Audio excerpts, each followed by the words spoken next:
Kau pasti bercanda, seru Mark sambil menatap papan reklame usang berhias sarang laba-laba bertuliskan, "Selamat datang di Pulau Berhantu Bali." Tawa skeptisnya memantul dari pepohonan tua yang berjajar di sepanjang jalan sempit menuju hutan lebat.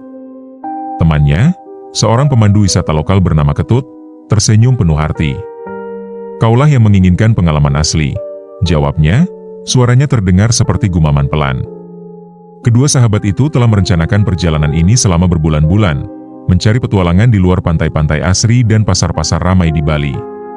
Ketut, yang selalu mencari sensasi, telah meyakinkan Mark untuk bergabung dengannya dalam tur ke daerah-daerah yang jarang dikunjungi di pulau itu. Tanpa disadari Mark, perjalanan memutar ini akan menjadi bagian paling tak terlupakan dari liburannya.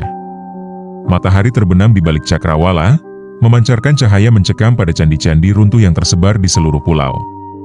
Mereka mendekati candi pertama dengan hati-hati, batu-batu kunonya membisikkan rahasia kepada pohon-pohon palem yang bergoyang.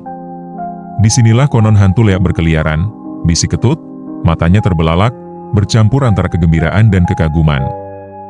Makhluk gaib yang muncul bagi para pengembara yang tersesat. Mark memutar bola matanya, skeptisismenya semakin kuat. "Dengar, aku suka cerita hantu yang bagus, tapi jangan terlalu berlebihan. Tempat ini mungkin hanya sarang hewan liar."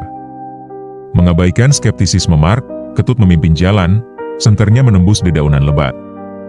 Mereka mendengar gemerisik di semak-semak dan suara burung hantu dari kejauhan, tetapi tidak ada yang aneh. Hingga tanah di bawah mereka bergetar. "Apa itu tadi?"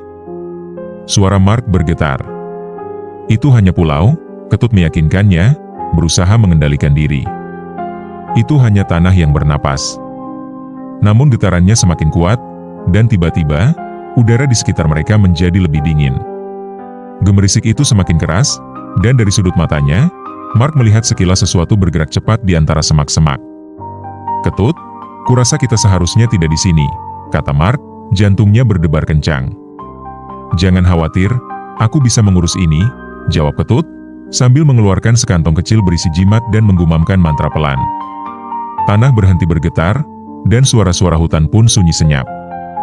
Kemudian, dari balik bayangan, sesosok muncul. Sosok itu tak seperti apapun yang pernah Mark lihat, tembus cahaya dan halus, dengan rambut panjang tergerai yang berkilauan di bawah sinar bulan. "Hantu bocor," gumam Ketut takjub.